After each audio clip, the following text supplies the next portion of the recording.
உண்டாம் நல்ல மனம் உண்டாம், மாமலரால் நோக்குண்டாம், மேனி நுடங்காது பூக்கொண்டு, துப்பாத்து திருமேனி தும்பிக்கையான் பாதம் தப்பாமல் சார்வார் தமக்கு.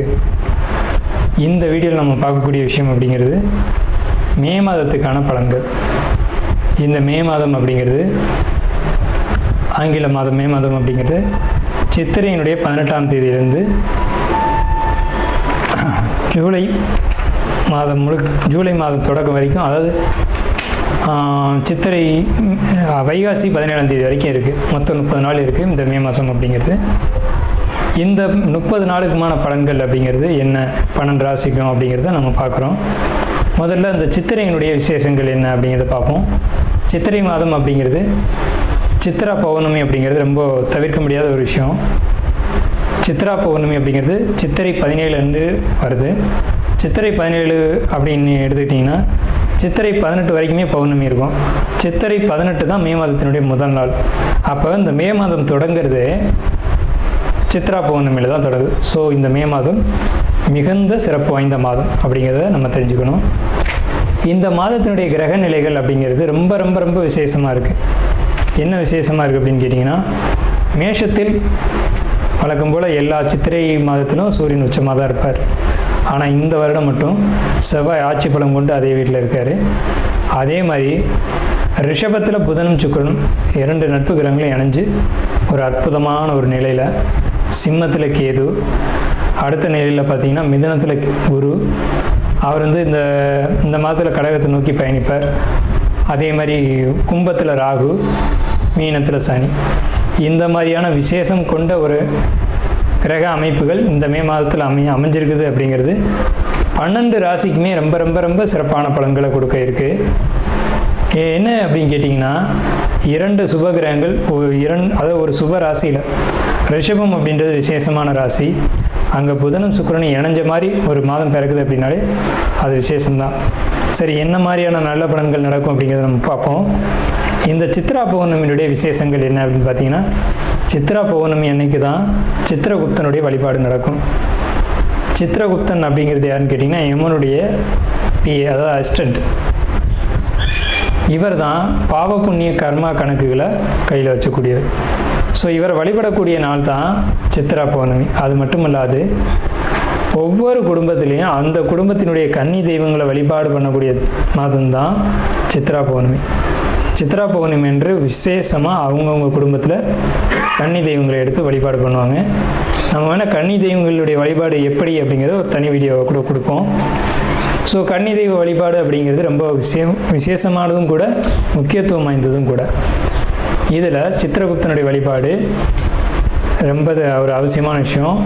அதே மாதிரி திருவண்ணாமலை கிரிவலம், அவரவருடைய குலதெய்வ வழிபாடு. இதில் ரொம்ப குறிப்பிட்டு பேசணும் அப்படின்னா, அன்னதானம் கொடுக்கறது. இந்த சித்திரை மாதத்தினுடைய ஒரு உக்கிரமான காலகட்டத்தில் அன்னதானம் கொடுக்கறத காட்டிலும் நீர்மோர் கொடுக்கறது, தாகத்துக்கு தண்ணீர் கொடுக்கறது, இதெல்லாம் ரொம்ப ரொம்ப விசேஷம். ஸோ அவங்க வயிறு குளிர்றது போல், மனம் குளிர்வது போல் உங்களுக்கு கர்மா தீர்க்கப்படும் அப்படிங்கிறது முக்கியமான விசேஷம். ஸோ இது முக்கியமான விஷயம். அதே மாதிரி இந்த சித்திரை மாதத்தில் கத்திரி வெயில் அப்படிங்கிறது மே மாதம் 4ஆம் தேதி அன்னைக்கு மே 28 வரைக்கும் இருக்கும். இந்த 25 நாட்களும் மக்கள் அதிகப்படியாக யாரும் வெளியில் வராமலும் சில விஷயங்களை தவிர்த்துக்கவும் வேணும். அன்பார்ந்த கடகராசினியர்களே, உங்களுக்கு இந்த மே மாதம் என்ன சொல்ல இருக்குது? இந்த மாத கிரகங்களுடைய அடிப்படையில் கடகராசிக்காரங்களுக்கு பலன்கள் நல்லா இருக்கா அப்படின்னு பார்க்கும்போது மிக அற்புதமாக இருக்குது. என்னன்னு கேட்டிங்கன்னா, முதல் விஷயம் ஜாப், அதாவது வேலை. வேலை இல்லாமல் இவ்வளோ நாள் கஷ்டப்பட்டுருப்பீங்க, இப்போ வேலை கிடச்சிரும். வேலை தான் ஒரு மனிதனுக்கு நிம்மதியை கொடுக்கக்கூடிய ஒரு விஷயம். என்னென்னு கேட்டிங்கன்னா, தனிமை அல்லது ஒரு வேலைக்கு போகாமல் இருக்கக்கூடியவங்களுக்கு தான் அந்த சூழ்நிலை தெரியும். ஒரு டிப்ரெஷனான மனநிலைக்குள்ளே ஒருத்தர் போயிடுவாங்க. நீங்கள் இவ்வளோ நாளாக வேலையை விட்டுருந்துருப்பீங்க, வேலைக்கு போகாமல் இருந்திருப்பீங்க. ஏன்னா இதுக்கு முன்னாடி நடந்த காலகட்டங்கள் அஷ்டமச்சனி காலகட்டம். ஆனால் இந்த மே மாதம், இந்த மாத கிரகம் அப்படிங்கிறது, குறிப்பாக 6ஆம் இடத்தை குரு உங்கள் ராசியை நோக்கி வர்றது அப்படிங்கிறதும் விட்ட வேலை தொட்டு தொடரும், மறுபடியும் தொடரும். நீங்கள் விட்டுட்டு வந்தீங்க இல்லையா வேலை, அதே இடத்துல போய் அதே மாதிரி பாருவீங்க. அது பிரச்சனைகள் ஏற்பட்டிருக்கலாம், அல்லது நீங்களாக விட்டுட்டு வந்திருக்கலாம், அல்லது உங்களுடைய சூழ்நிலைகள் விட வச்சுருந்துருக்கலாம். அது எப்படி வேணாலும் இருந்திருக்கலாம். ஆனால் இப்போதைக்கு அதே வேலையை நீங்கள் எடுத்து செய்யக்கூடிய காலகட்டங்கள் வரும். அப்போ உங்களுடைய மனசு ஆட்டோமேட்டிக்காக ஹாப்பி ஆகிடும். பொருளாதாரத்தை பொறுத்த வரைக்கும் கொஞ்சம் பற்றாக்குறைகள் இருக்கும். ஏன்னா இப்போ நீங்கள் பழையபடி ஜாபுக்கு போக ஆரம்பிச்சிருக்கீங்க, இப்போ தான் போக ஆரம்பிச்சிருக்கீங்க. அப்போ ஏற்கனவே ஏற்பட்ட கடன்கள் இதெல்லாம் உங்களுக்கு தொந்தரவுகளை கொடுக்கும். மொத்தமாக நான் என்ன சொல்ல வரேன் அப்படின்னா, கடன்கள் இருந்தாலும் கையில் பாக்கெட்டில் பணம் இருக்கும் உங்கள்கிட்ட. ஆனால் இருந்தாலும் சரி, பெண்ணாக இருந்தாலும் சரி, உங்கள் பாக்கெட்டில் பணம் இருக்கும் செலவுக்கு. ஆனால் அது உங்களுக்கு ஒரு சுமையை கொடுத்துக்கிட்டே இருக்கும். ஐயோ கடன் இருக்குது, கடன் இருக்குது, கடன் இருக்குன்னு. கடன் இருந்தாலும் உங்களுக்கு அது பெருசாக ஒரு அழுத்தத்தை கொடுக்காது. ஆனால் நீங்களாக தான் உங்களுக்குள்ள ஒரு மன உளைச்சலை கொடுப்பீங்க. உங்களுடைய ஆரோக்கியம் பொறுத்த வரைக்கும் ரொம்ப சூப்பராக இருக்குங்க. ஹெல்த் வைஸ் எப்போதுமே நீங்கள் நல்லா இருப்பீங்க. இப்போ இந்த மே மாதத்தில் 4க்கு அதிபதியான புதன் போய் ஆட்சி பெற்ற சுக்கிரனோட இருக்குது அப்படின்றதுனால, புதனும் சுக்கிரனும் ஒன்றா இருக்குது அப்படின்றதுனால ஹெல்த் வைஸ் ரொம்ப சூப்பராக இருக்கும். அதே மாதிரி உங்களுடைய வாழ்க்கை துணையினுடைய உடல்நலமும் உங்களுடைய குழந்தைகளுடைய உடல்நலமும் ரொம்ப சூப்பராக இருக்குது. அதனால் மொத்தமாக குடும்பத்துக்கே சொல்லும்போது எல்லாருக்கும் நல்லா இருக்குது, தொந்தரவுகள் எதுவுமே இல்லை. வெளிநாட்டு பயணத்துக்காக காத்திருக்கக்கூடிய கடகராசி அன்பர்களுக்கு வெளிநாட்டு பயணம் நிச்சயமாக உறுதியாக உண்டு. உடல் ஆரோக்கியத்தில் சில பிரச்சனைகள் இந்த கடகராசினியர்களுக்கு உண்டு. என்னென்ன பிரச்சனைகள் அப்படிங்கிறத நான் சொல்லிடுறேன்.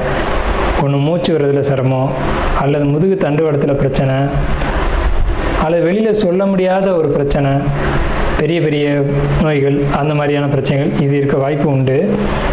ஆனால் அதுக்கு சரியான வழிகாட்டி ஒருத்தர் அமைவாங்க. அவங்கள கேட்டு நடந்தீங்க அப்படின்னா கண்டிப்பாக தீர்வு கிடைக்கும். நீங்கள் எதையுமே ரகசியம் வைக்க மாட்டீங்க, இதையும் ரகசியமாக வைக்காதீங்க. அதே மாதிரி தொழில் பண்ணக்கூடிய கடகராசிக்காரங்களை பொறுத்த வரைக்கும் குறிப்பிட்டு சொல்லணும் அப்படின்னா, கட்டுமானத்துறையில் இருக்கக்கூடிய தொழில் பண்ணக்கூடியவங்களுக்கு, கட்டுமானத்துறையில் என்னங்க ஏதாவது கட்டடக்கரையில் இருக்கக்கூடியவங்களுக்கு மிக மிக ரொம்ப அருமையான காலகட்டம். தொழில் லாபமாகவும் தொழில் ஸ்மூத்தாகவும் போகும். லாபமும் போகிறது வேறு, ஸ்மூத்தாக போகிறது வேறு. அந்த லாபம் அப்படிங்கிறது உங்களுக்கு கிடைக்கும். தொழில் பிரச்சனைகள் இல்லை, தொழிலில் வெற்றி உண்டு. அந்த வெற்றி இருக்குது அப்படின்றதுனால மனக்கவலைகள் உங்களுக்கு விலகிடும். அதே மாதிரி உங்களுக்கு குருபலன் கிடைக்குது அப்படின்றதுனால திருமணத்துக்காக வெயிட் பண்ணக்கூடிய கடகராசிக்காரங்களுக்கு திருமண அமைப்புகள் கூடி வரும், குழந்தை அமைப்புகள் கூடி வரும். குழந்தை வேணும்னு ஏங்கிட்டு இருப்பீங்க கடகராசிக்காரங்க, இந்த காலகட்டத்தில் மே மாதத்தில் குழந்தை அமைப்புகள் கூடி வரும்.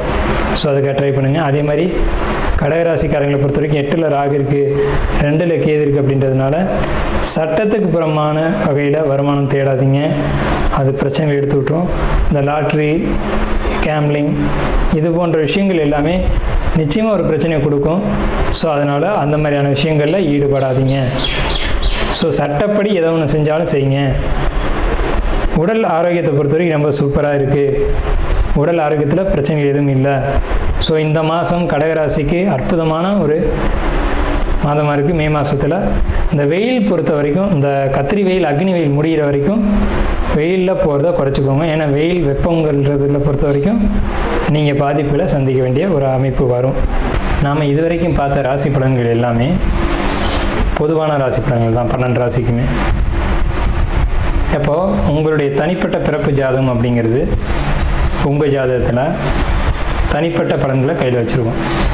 உங்களுக்கு ஜோதிடம் சம்பந்தமான சந்தேகங்கள் இருந்தாலும் சரி, அல்லது ஜோதிடம் பார்க்கணும் அப்படின்ற எண்ணங்கள் இருந்தாலும் சரி, இல்லை ஜோதிடத்தில் சந்தேகம் இருக்குன்னு நீங்கள் நினச்சாலும் சரி, நம்ம நம்பர் கீழே ஸ்க்ரீனில் தெரியுது. அந்த நம்பருக்கு கான்டாக்ட் பண்ணி நீங்கள் எந்த நேரத்தில் வேணாலும் நம்மக்கிட்ட பேசலாம். இல்லை ஜாதகம் பார்க்கணும் அப்படின்னாலும் நீங்கள் அப்பாயின்மெண்ட் வாங்கிட்டு எப்போ வேணாலும் நம்மளை கான்டாக்ட் பண்ணி ஜாதகம் பார்த்துக்கலாம். நன்றியும் வாழ்த்துக்களும். வாழ்க வளமுடன்.